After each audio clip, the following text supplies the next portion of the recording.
Pour parler tourisme, je vous emmène à la ferme équestre à Martuet, près de Florenville, où la famille Blanco accueille des vacanciers en camping ou en gîte.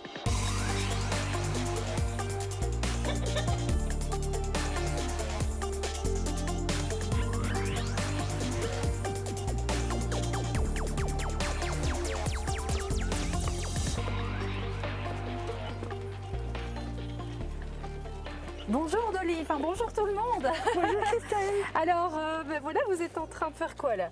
On va sortir les chèvres. Vous voyez, vous allez Comme ça, on va les mettre dans le camping pour les enfants. Et comme ça, ils découvrent le monde des chèvres, le monde du camping à la ferme avec tous les animaux. Ah super, on va aller vous accompagner. Hein. Mais oui.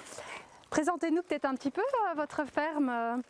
On est une toute petite ferme familiale. On a plein d'animaux de la ferme. On a des poules, des canards, des oies, des chèvres, des moutons, des poneys, des ânes, des chevaux. Pour les enfants, pour qu'ils découvrent le monde des animaux, le monde de la ferme. Parce que beaucoup d'enfants ne savent même plus d'où vient le lait, ne savent pas d'où viennent les œufs. Et comme ça, on leur montre et puis on leur offre les œufs que les poules nous offrent à nous. Voilà. Oui, c'est très familial en fait. Oui, absolument. Absolument. C'est ce contexte-là qui nous plaît beaucoup. Et que les gens se sentent bien, qu'ils puissent se reposer, décompresser du stress de la vie quotidienne. Ça, oui. Mais avant tout, c'est quand même une ferme équestre. Hein. Je vois même là-bas, on voit tous les chevaux. Bien sûr. On propose énormément de promenades pour des enfants, pour des adultes, pour des débutants, des moyens confirmés. Et alors pour des tout petits bouts aussi. Et à ce moment-là, on tient chaque cheval. Et puis on part 1 heure en balade et ils découvrent la nature, la magnifique vallée de la Semois. Ouais. Et on fait des promenades en calèche aussi. Ouais, super. Pour les familles qui ne savent pas monter, qui veulent être ensemble et qui veulent savourer le sud du pays finalement. Oui, c'est ça. Alors, donc il y a le camping là qu'on va découvrir encore un peu mieux absolument. tout à l'heure. Et puis, vous avez aussi des chambres d'hôtes, On a un gîte, on a 2 chambres d'hôtes et puis le côté camping pour ceux qui aiment bien plus la nature et voilà. Oui, c'est ça. Et c'est bien occupé, je veux dire, vous avez du monde toute l'année ou c'est vraiment ici la période estivale? C'est plus saisonnier, oui. Oui. C'est plus pendant les vacances, mais moi ça me convient bien parce que sinon on est trop grand et alors le côté familial est un peu perdu, donc voilà. C'est ça, bien. Bon, on va aller les mettre dans l'enclos. Hein. Mais oui. Et les enfants peuvent leur donner du pain, ils peuvent donner des bouts de carottes ou des petits bonbons, des choses, enfin des bonbons pour animaux bien sûr. Oui, bien sûr. Et comme ça, alors ils ont vraiment le contact des animaux et je trouve ça vraiment chouette. Oui.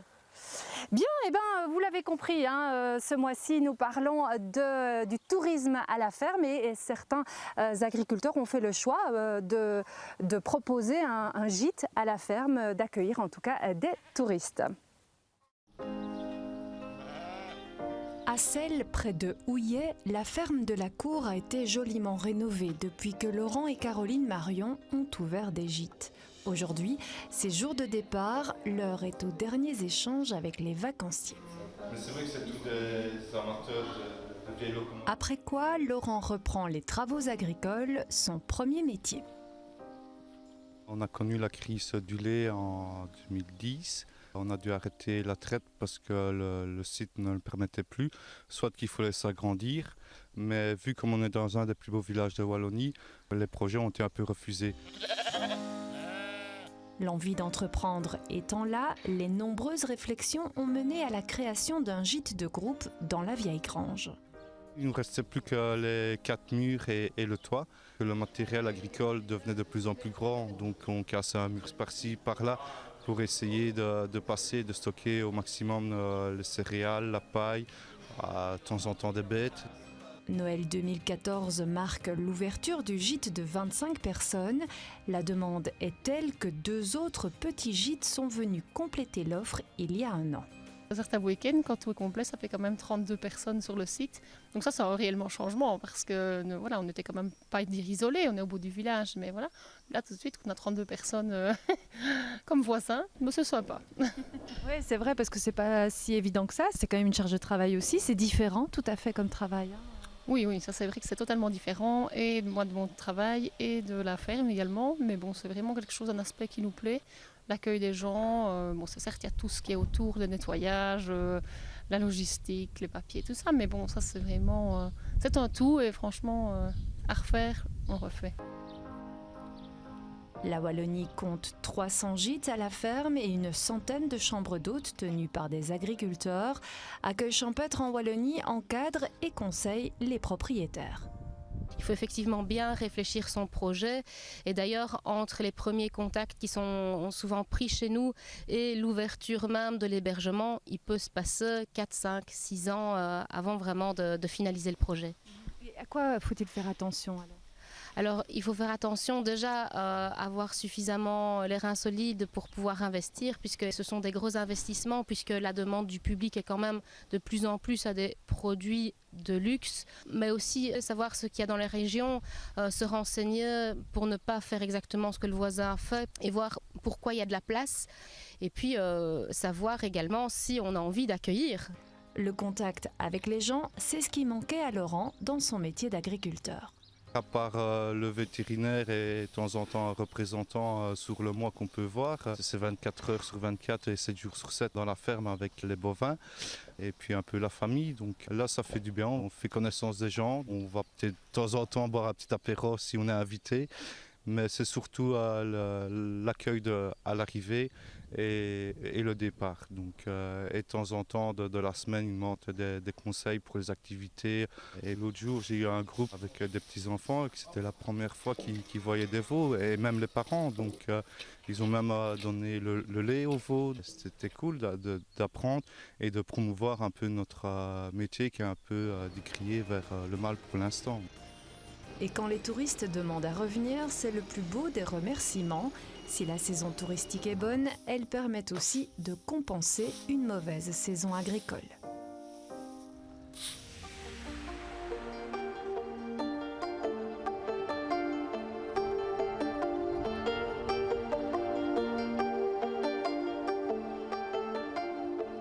Alors Dolly, les chevaux, les animaux, c'est vraiment une passion pour vous? Ah, c'est plus qu'une passion. Et mon mari est né avec des chevaux déjà. Il avait un cheval de trait et puis moi je suis arrivée plus tard.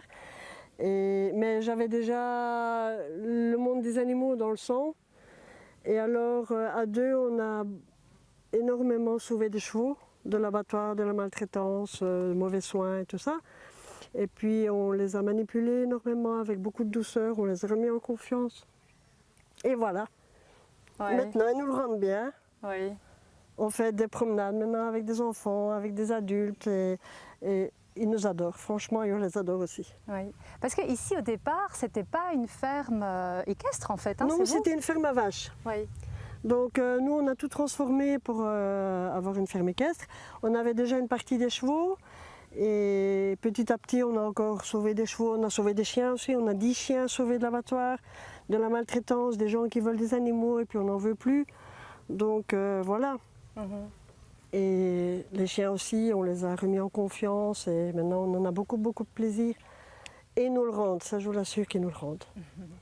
Et pourquoi alors avoir aussi fait ce camping là chez vous Pour que les gens puissent profiter de ce que nous on peut offrir, de ce que les animaux peuvent offrir, et pour faire découvrir justement aux enfants le monde des animaux. Oui, c'est ça. Chose qu'ils ont beaucoup perdue en ville, malheureusement. Oui. Voilà. Bien, et bien maintenant, je vous propose de voir une autre exploitation agricole qui accueille des touristes. Nous sommes à Sardin-Maveline, dans la commune de Villers-la-Ville, à la ferme de la Bruyère, la ferme de la famille Thèse, qui en 1988 a choisi de reconvertir son exploitation agricole en terrain de golf. Je vous propose de rencontrer un des 3 enfants qui s'occupe du terrain.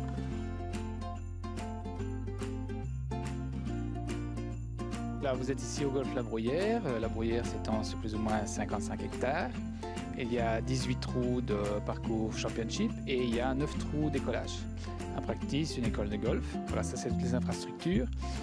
Évidemment, le club pause, on peut y manger, on peut y rencontrer des amis, on peut y faire des séminaires. C'est un golf où chacun s'y sent bien parce qu'on a l'impression de ne pas avoir le stress. On n'est pas guindé, on est cool et on respecte les autres et je crois que c'est en gros ce qu'on veut.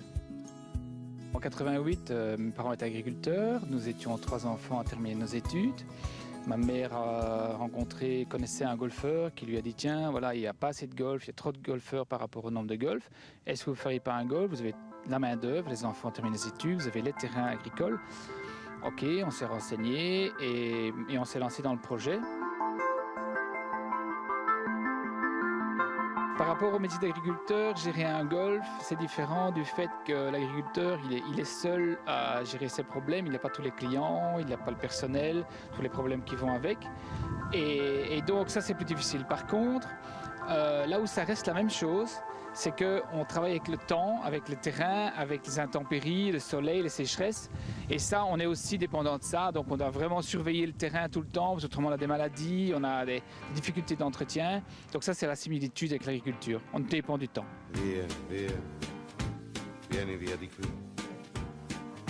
La clientèle est assez variée. En semaine, c'est beaucoup des seniors. C'est pour ça qu'il y a beaucoup de seniors au golf. Ça prend un certain temps.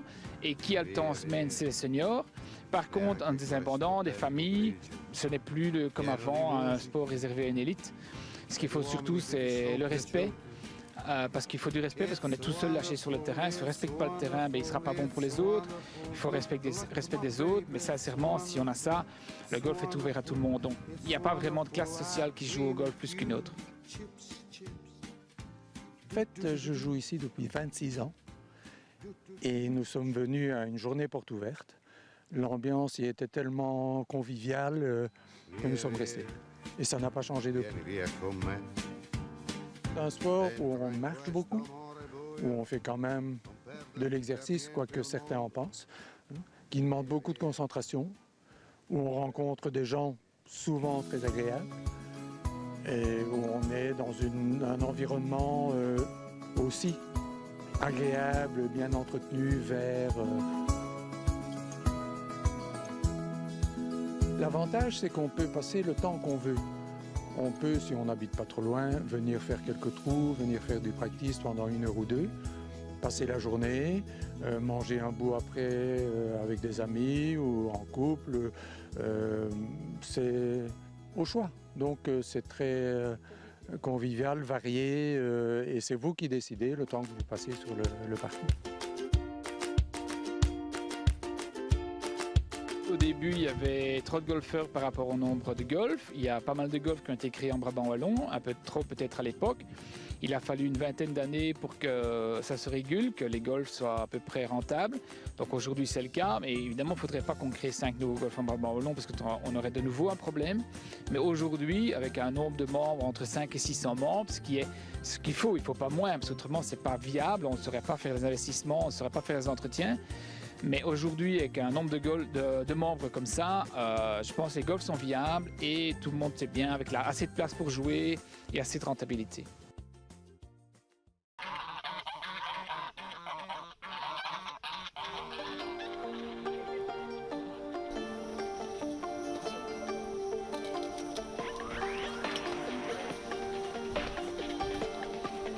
Bonjour les jeunes. Bonjour. Alors ça se passe comment les vacances en camping à la ferme? Ça va, ça va. Ouais. Vous êtes là depuis longtemps? Depuis lundi, on arrive lundi matin. Comment vous trouvez ce camping ici? Bah, il est bien, non? Franchement, c'est cool. Au début, on était un peu... Quand on arrivait, on trouvait ça petit, enfin voilà, on savait pas trop, mais finalement, c'est super bien. Qu'est-ce qui vous plaît? Bah, c'est un petit camping, du coup, c'est familial et tout le monde parle un peu avec tout le monde. Et puis, on est près des animaux, donc c'est bien aussi. Oui, c'est vraiment tout près des animaux. Oui, hein. vraiment. Mais il y en a en liberté. Hein. Oui. C'était la première fois que vous veniez ici, oui? Bah, camper pour moi et je pense pour plus ou moins tout le monde, c'est la première fois qu'on venait camper en fait. Ah oui, d'accord. Donc vous avez en plus choisi un camping qui n'est pas du tout comme les autres. Hein. Voilà. Mais ça vous plaît? Oui, vraiment. Vous avez déjà été faire une balade à cheval ou quoi? Pas à cheval, non. On a été à vélo, mais pas à cheval. Ça vous tente pas? Si, pourquoi pas. On verra pendant la semaine, d'ici lundi, si on va faire un tour à cheval. Bien. Ben merci, bonnes vacances à vous. Hein. Nous, on va y aller en tout cas. Hein. Merci. Merci. Et maintenant, je vous propose de retrouver Antoine et Pablo qui ont été à la rencontre d'un apiculteur. Bonjour tout le monde, ce mois-ci avec Pablo, on se trouve à Grachan, un petit village de la commune de Tenneville, situé en province de Luxembourg. On va vous montrer comment fonctionne l'apiculture. Pour cela, on va aller à la rencontre de Francis Moreau. Allez Pablo, c'est parti. T'es spécialiste pour me trouver des micros qui ressemblent à rien, toi. C'est un gros dard. Micro gros dard, ouais. Ouais, je vois un truc qui descend, Pablo, regarde. Il y a de la brume. Francis. Les abeilles. Bonjour, enchanté tout d'abord. Oui, c'est pas dangereux tout ça, on devrait pas peut-être mettre une combinaison nous Pablo, parce que monsieur en a une. Donc...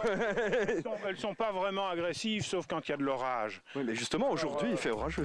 M'égare à celui qui s'égare au milieu d'elle par hasard. Vous travaillez avec des abeilles noires, donc ça c'est une espèce indigène, l'espèce belge. Absolument, l'abeille dite noire est une abeille foncée qui est présente sur le territoire belge, wallon, ardennais depuis plus que des milliers d'années, parce que la nature a mis 1 million d'années à fabriquer l'abeille que nous avons.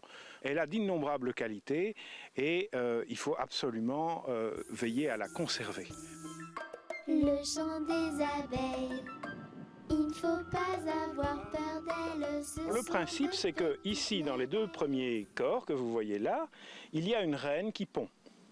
Et puis ici, vous avez une grille qui empêche la reine de monter. Et puis, les étages supérieurs, vous avez les étages dans lesquels les abeilles placent le miel. On va ouvrir une petite ruche.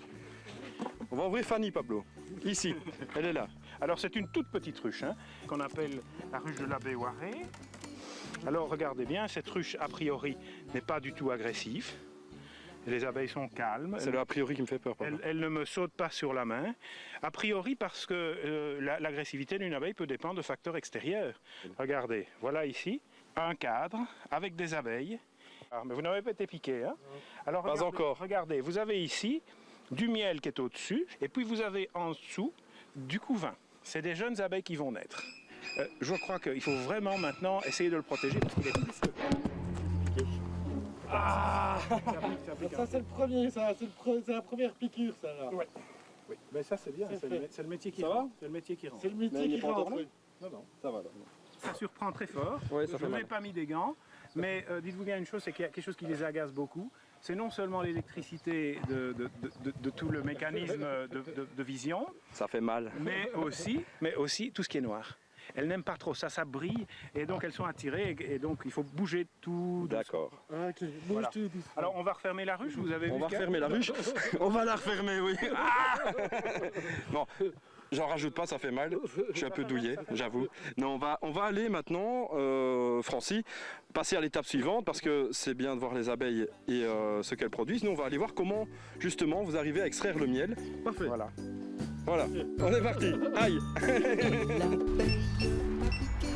On se trouve maintenant dans un autre endroit, toujours dans la commune de Tenneville avec Francis, où vous nous avez préparé donc tout le processus en accéléré de l'extraction du miel. Voilà, on va extraire du miel d'abeille noire. Nous avons sorti de la ruche les cadres qui sont operculés. Alors on va placer ceci sur un chevalet et très rapidement nous allons enlever les couvercles de cire pour que le miel puisse couler hors du cadre. On voit bien le miel et on va placer ce cadre dans un appareil qu'on appelle l'extracteur à miel. C'est là. C'est là, juste à côté. Oui, et donc là ça tourne, c'est ça. On va faire tourner ceci et par force centrifuge, le miel va être précipité sur la paroi et ensuite redescendre par le robinet qui se trouve tout en bas.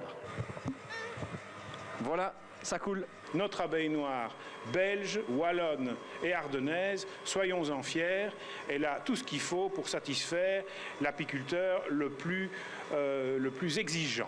Très bien, ce sera le mot de la fin, Pablo. On vous dit à la prochaine pour une autre séquence. Comment ça marche? En fait, non, c'est pas vraiment fini. On va pas partir sans goûter, hein, Pablo. Bon. C'est succulent. Voilà. Tiens, c'est pour toi. C'est très bon, voilà. Voilà, c'était la vraie fin. À bientôt.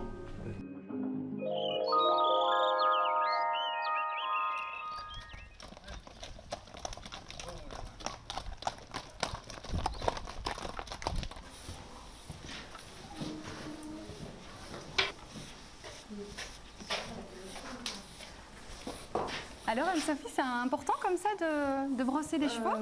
C'est parce que s'ils ne sont pas bien brossés, qu'il reste des crasses au niveau du passage à sangle, ça peut les blesser et donc leur faire mal. Ah donc c'est pas que pour le bien-être ou la beauté de l'animal, Oui. quoi. Et alors vous faites quoi? Donc vous brossez, puis après il y a d'autres choses? Faut curer les pieds pour être sûr qu'ils n'aient pas de pierre, pour pas qu'ils se blessent et qu'ils aient mal. Et après on peut les sceller normalement. Ça prend du temps de s'occuper comme ça d'un cheval? Ça dépend, s'ils sont sales ou propres. Là ils sont pleins de poussière. Et alors on doit tout faire vraiment les endroits où il y a la selle, le passage à sangle, les endroits vraiment où il y a des plis aussi. Ouais. Et toi donc ici tu viens aider tous les étés? Oui. Depuis longtemps comme ça? Depuis l'année dernière. Enfin, c'était la première fois que je suis venue vraiment tout l'été, c'était l'année dernière. Ah oui, mais ça fait longtemps que tu viens ici? Oui, ça fait 8-9 ans. Ah oui, d'accord. Et tu viens d'où sinon? De Liège. De la ville alors? Ouais. Ça change, non? Pas vraiment, parce que j'habite au-dessus de Liège, donc... Ouais. Mais alors, qu'est-ce qui te fait venir ici? Les chevaux, la nature, et puis le calme. C'est quand même plus calme qu'avant, tout ça, donc... Bien, maintenant, je vous propose de retrouver Ludovic pour une recette à base de miel.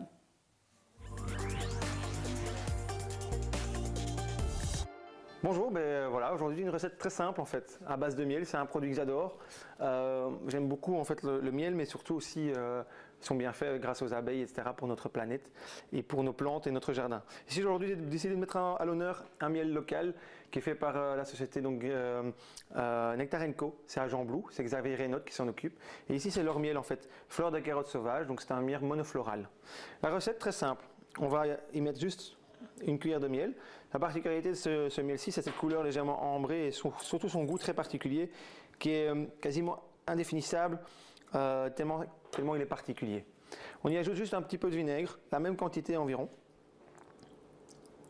Et c'est un vinaigre en fait, un vinaigre de miel également. Simplement, on va venir délayer ce miel avec le vinaigre pour avoir une petite sauce. Voilà. Alors cette saison, une petite rhubarbe, juste épluchée, coupée en morceaux.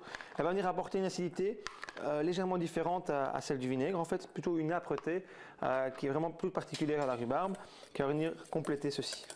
On va juste mélanger et laisser comme ça pendant quelques secondes, le temps que la rhubarbe donne son acidité et inversement.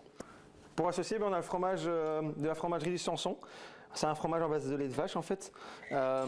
Avec le fromager et moi-même, on trouve qu'il y a une saisonnalité en fait au fromage. Et ici, c'est vraiment le cas en fait pour ce fromage-ci. Donc vraiment dans une qualité exceptionnelle et qui va vraiment bien fonctionner avec l'acidité et le côté légèrement sucré du miel. C'est un fromage à base de lait de vache et au lait cru. Donc voilà, simplement. Cette recette, bien sûr, peut fonctionner avec une salade de chèvre et plein d'autres plats, plein d'autres préparations également. Ici, mais moi, ce fromage-ci, j'ai décidé de l'associer avec une petite brioche également. Et on vient simplement mettre la petite sauce.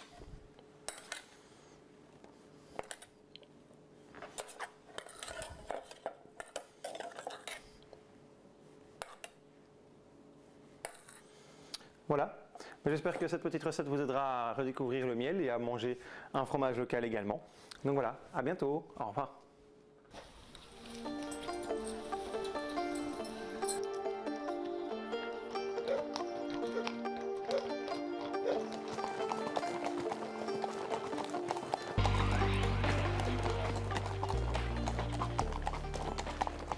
Alors Dolly, les balades à cheval, c'est vraiment l'atout de votre ferme équestre. Hein? Oui, ça permet aux personnes de la ville de découvrir notre magnifique région qui est la vallée de la Saunoise.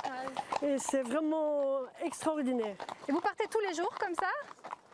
Je pars presque tous les jours en haute saison, c'est-à-dire les congés scolaires. Ouais. Mais en dehors des congés scolaires, c'est assez ponctuel. Ouais. Comme ça, les chevaux peuvent profiter de la nature et de leur verte campagne fleurie.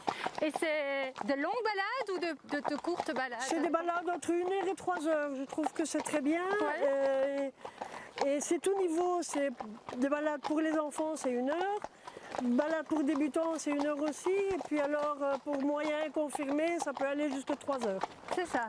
Alors, à quoi faut-il faire attention en fait pour, comme ça quand on part en balade avec des chevaux? Il faut être tout le temps attentif parce qu'il ne faut jamais oublier qu'un cheval reste un animal. Et même s'il est 90% fiable, il y a toujours un pourcentage qu'on ne connaît pas. Il peut avoir peur de quelque chose, être effrayé par quelque chose. Donc finalement, il faut être tout le temps attentif. Ouais. Mais ce sont des animaux extraordinaires. Oui. Ben, c'est vrai, ça a l'air en tout cas. Ils sont gentils comme tout. Ils sont gentils, ils sont reconnaissants. On a de l'amour à profusion. Voilà. Voilà, bien, ben, merci en tout cas pour votre accueil. C'était avec grand plaisir. Ben, quant à nous, on se retrouve le mois prochain pour une nouvelle émission de Chant du Coq. À très bientôt.